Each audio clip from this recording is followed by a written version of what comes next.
Museu Clube da Esquina, depoimento de João Luiz Tadeu Petroc Ribas da Costa, entrevistado por Cláudia Leonor. Belo Horizonte, 17 de abril de 2004, realização Museu da Pessoa, entrevista 011.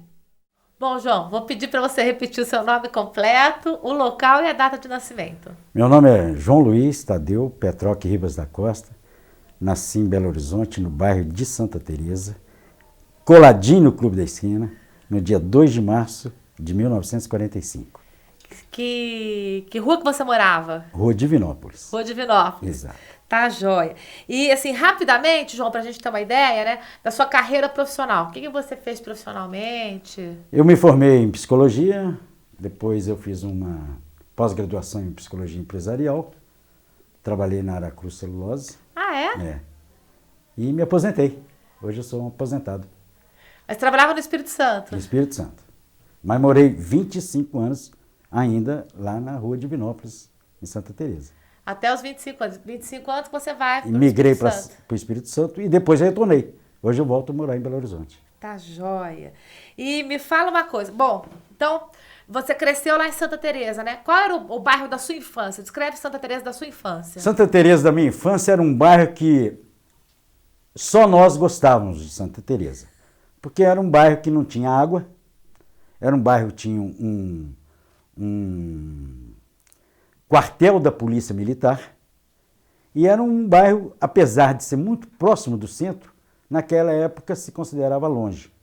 Então, Santa Teresa era uma cidade do interior, porque não tinha passagem para outros bairros. Ele era circundado pelo Rio Arrudas, então quem morasse em Santa Teresa ficava. Quem não morasse em Santa Teresa ou ia visitar algum parente ou algum amigo, mas retornava para a sua origem. Então, Santa Teresa era uma cidadezinha bem interiorana dentro de Belo Horizonte. E você morava na Rua Divinópolis? Exatamente. Entre quais ruas? Entre Paraisópolis e Bocaiúva. E o que você lembra? Vocês brincavam do que na rua? A nossa rua era uma coisa maravilhosa. Era 6 horas, desciam as mães, iam para a calçada, sentavam e faziam essas trocas de receitas, de bolos e doces.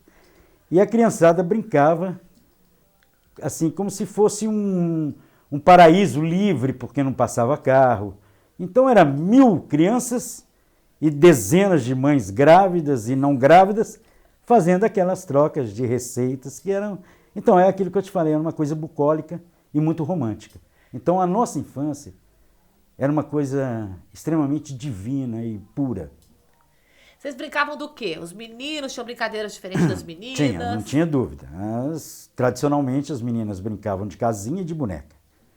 E a gente, como era todos de classe média pobre, a gente passava sabão na tábua e descia a rua, era o skate dinossauro, entendeu? Descia a rua e ficavam ali avisando, olha, vem um carro. Então você tinha ou que ser atropelado ou sair ralando o joelho, porque não tinha freio.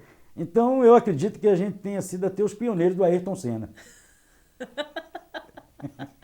Tinha, assim, lugares que não podia ir no bairro, que era perigoso, perto do rio? Tinha. Qual era a fronteira, assim, Tinha que as mães permitiam? Santa Teresa tinha alguns lugares extremamente perigosos e que a gente era educado para não falar mentira e não responder o pai e a mãe.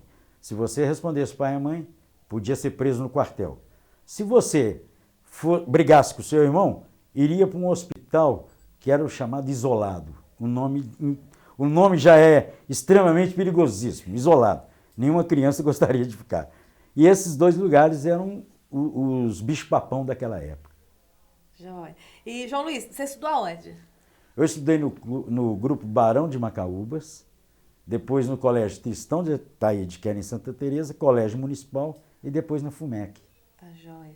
E como é que você vê, assim, esse nascimento do clube, né? Você é parte integrante também? Eu gostaria até de me classificar como velha guarda do Clube da Esquina.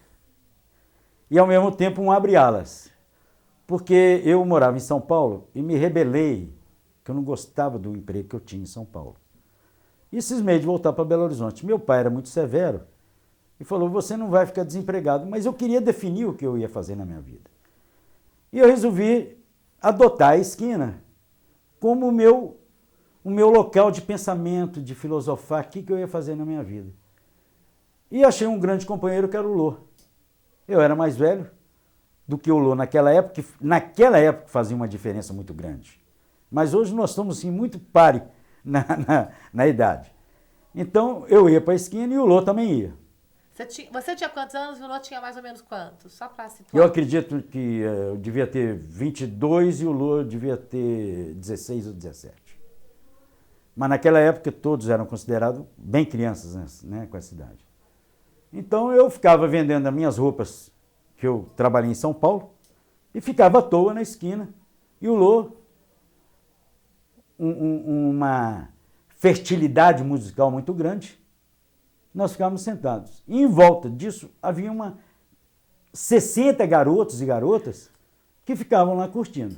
Mas fundamentalmente os dois ocupantes do Clube da Esquina, fisicamente, era eu e o Lô.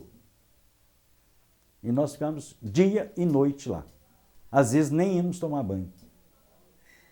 Esquecia de almoçar? Não, almoçar era muito problemático, meu pai era muito severo, então eu já nem ia lá. A mãe do Lô, que é minha sogra, Lô, com quem que você tá? Tá com esse raio do João Luiz aí na esquina.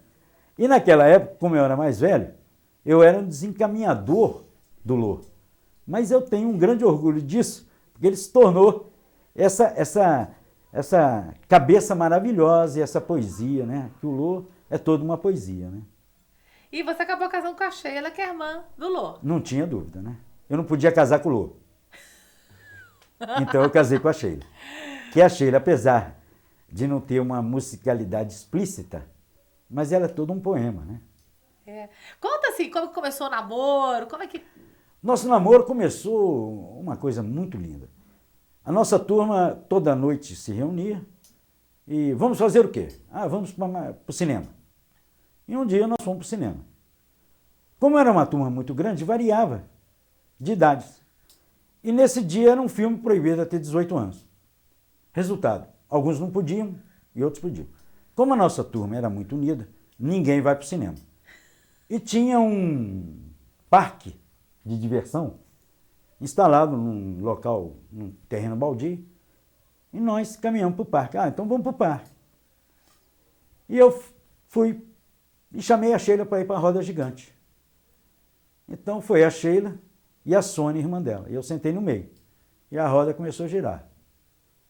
E de repente eu estava de mão dada com as duas, mas como amigos. Não sei por que motivo, eu soltei a mão da Sônia e nunca mais soltei a mão da Sheila. E estamos agora até 33 anos casados. Então foi um namoro muito bonito, nunca teve interrupção e começou de uma roda gigante. E como que a dona Maricota recebeu o namoro? A Maricota, ela é ciumenta, extremamente possessiva com seus filhos. Mas eu sou um italiano, chato e persistente. E eu queria a Sheila. E fomos dando trombadas, fomos dando cabeçadas, mas no final foi tudo bem. E hoje eu acho que a Maricota me aceita muito bem, como eu aceito ela como minha sogra muito bem. E os irmãos sentiam ciúme? Tem essa coisa de... Não. Quando você começou a namorar a Sheila? Não, porque as nossas famílias eram muito unidas. Então, quando eles eram muito pequenos e a Maricota precisava de sair, muitas vezes minhas irmãs tomavam conta dos irmãos menores e vice-versa. Então, não tinha ciúme e nós éramos muito amigos, né? Nós tínhamos uma afinidade muito grande. O disco, né, Clube da Esquina, assim, a gente está aprofundando como marco, né? Você lembra quando eles foram planejar o disco? Você estava junto? É como se fosse hoje. Então, descreve para mim. Nós estávamos sentados na esquina, eu e o Lô, e de repente, o porquê do Clube da Esquina? Tem um nome, né? Meu pai tinha 9 filhos, o pai do Lô tinha 10 filhos, e nenhum tinha condição de ter um clube. Então, na esquina tinha um canteirinho que a gente só fazia xixi. E a única coisa que tinha no clube era o mictório. E um dia nós estávamos conversando, mas lá se reunia, lá a gente chorava. eram os grandes fogos da adolescência, né? E um dia a gente cismou, poxa, esse é o nosso clube da esquina. E aquilo ficou. E o Lô começou a dedilhar no violão uma música maravilhosa. Ia haver um festival e me parece que a gente, vamos fazer, vai para o festival e tal, e realmente isso aconteceu.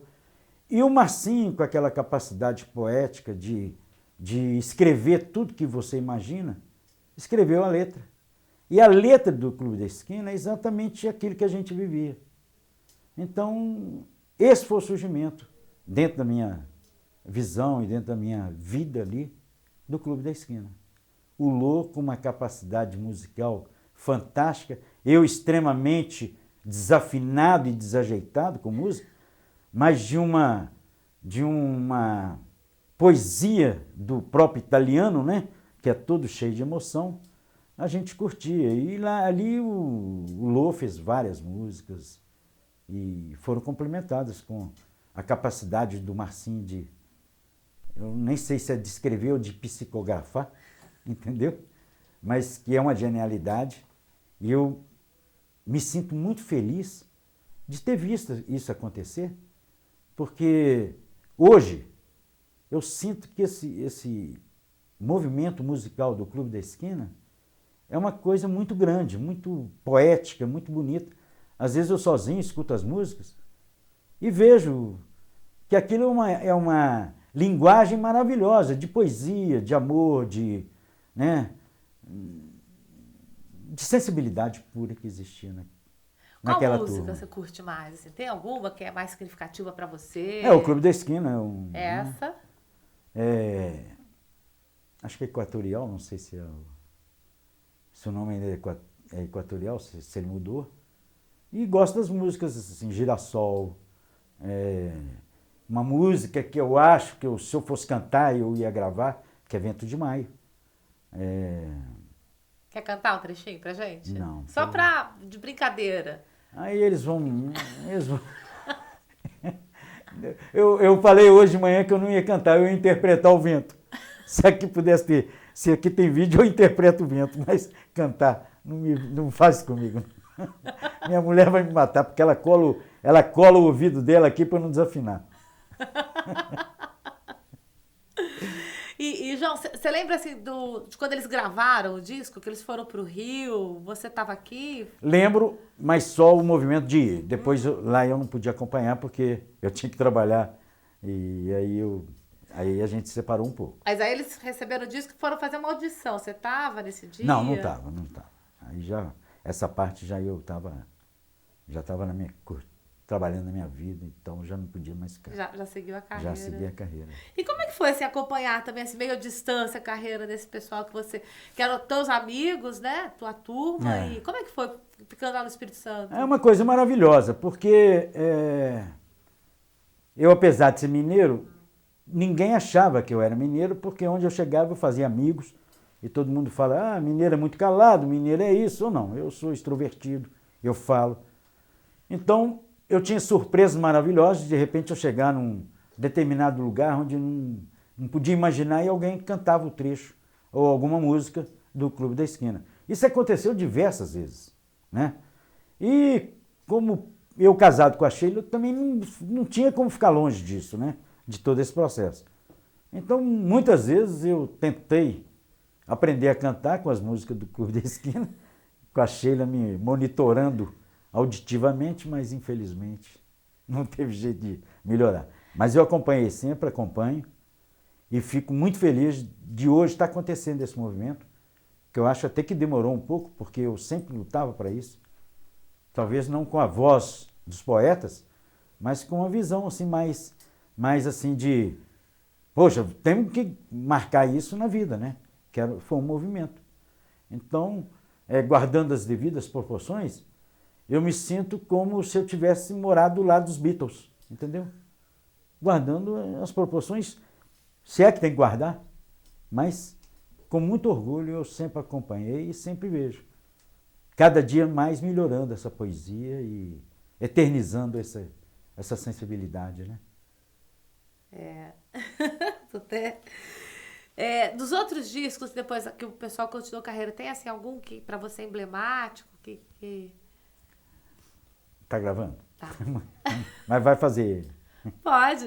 Porque realmente depois eu só pedi, manda esse disco para mim. Mas as músicas realmente que eu guardo bastante são aquelas que eu te falei, né? Girassol, Vento de Maio, Janela, como é que é? Janela Lateral. Janela Lateral. Essa, Dois Rios, né? Uhum. A Sheila chegou a cantar? A Sheila, ela não canta, mas é o melhor ouvido da casa. A Sheila tem a sensibilidade de saber se alguém está fora do tom. Em dezenas de pessoas ela fala, você está fora do tom. Então a Sheila, lamentavelmente, ela é muito tímida, porque ela podia ter sido uma grande estrela, mas ela não canta. Mas ela é musical, ela tem uma sensibilidade musical muito grande. Que bacana. Quando vocês ficaram adolescentes, mas, né, que vocês... que bares, que boates, que bailinhos que vocês frequentavam na cidade? Aí já saindo de Santa Teresa. A gente era muito regionalista e muito bairrista, até porque não tinha dinheiro para passear em outros lugares. Então você tinha que ficar mais ou menos dentro do perímetro de Santa Teresa. Mas eu tenho algumas passagens assim com eu, Marilton e o Milton Nascimento, de frequentar o Maleta, e eles achavam sempre que eu tinha uma capacidade de ser gerente, de empresário. Eu não era musical, é igual aquele negócio do jogador de futebol, você é ruim, vai pro gol. Você não canta, você vai lá e pede dinheiro pra gente cantar. Então, várias noites, eu, Marilton e o Milton Nascimento, passávamos pelos inferninhos do Maleta, e eu agenciava alguma canja para eles, para a gente faturar a cerveja e a janta, entendeu? Naqueles infernos. Então, eu tive alguns voos maiores, foram esses. Os outros eram os bares de Santa Teresa, né? O Tuchão, eu acho que ninguém mencionou o Tuchão. O que era o Tuchão? O Tuchão era um bar sem vergonha, horroroso, mas era o nosso point. O Tuchão era composto de um bar e um anexo que tinha uma mesa de sinuca. A mesa de sinuca era tão terrível que tinha a sinuca de parede. Eu acho que nunca ninguém viu isso. A mesa não cabia no compartimento, então você jogava a bola em um determinado ponto, a pessoa tinha que pegar um toquinho do cabo de vassoura, encostar na parede e na mesa para ver se matava a bola. Então, quando a gente queria ganhar algum dinheiro de forasteiro que chega lá, dá sinuca de parede. Você jogava a bola lá, o cara não tinha como sair. O tira-gosto era uma latinha de álcool. Ele botava o álcool, a gente com um pedacinho, cada um com um pedacinho de queijo, derretendo o queijo e tomando cachaça e aquilo ali. E eu, vou te ser sincero, foi uma das coisas mais felizes da nossa vida.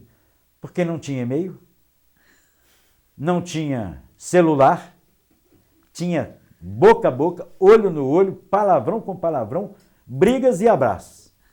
Então era muita sensibilidade, né? Acho que a poesia aflorava demais por isso. Impossível, e com muita mineridade, né? Exatamente. Ô, João, me fala uma coisa, pra gente ir acabando. Hoje você está dando uma entrevista pro Museu do Clube da Esquina, né? O que você está achando desse movimento assim, de se virar um museu e de você estar contribuindo com a sua entrevista, com a sua versão da história? O que eu acho do museu, eu acho um trabalho extremamente sério e necessário para Minas Gerais. Porque algum poeta falou que Minas Gerais, o mineiro era solidário no câncer. E eu lamento o que ele falou, e eu talvez seja burro para não entender o que ele quis transmitir, mas eu acho que a solidariedade tem que ser mostrada nesse museu. Independente de alguns requisitos de paixões, de vaidades, mas eu acho que o museu, para Minas Gerais, é um marco. E eu falo isso com muita tranquilidade, porque eu vivi fora de Minas Gerais e eu era muito cobrado pelo Clube da Esquina. Poxa, você fundou o Clube da Esquina, você é um sócio fundador do Clube da Esquina e não tem nada. Então, hoje eu vejo, e eu vou te contar um lance que aconteceu há uns 15 dias atrás. Eu estava na rua de Vinópolis, exatamente na frente do Clube da Esquina. chegou um carro com uma família de Campinas e o cara me perguntou onde que é o Clube da Esquina. Eu falei, aqui. Ele falou, mas isso aqui? Eu falei, é exatamente isso aqui. Ele falou, eu viajo 15 horas de Campinas para ver o Clube da Esquina e é isso aqui? Eu falei, é isso aqui. Ele falou, não acredito. As tantas coisas que eu queria mostrar para meus filhos que estão aqui e se resumem numa coisinha dessa. Vocês não vão fazer nada mais?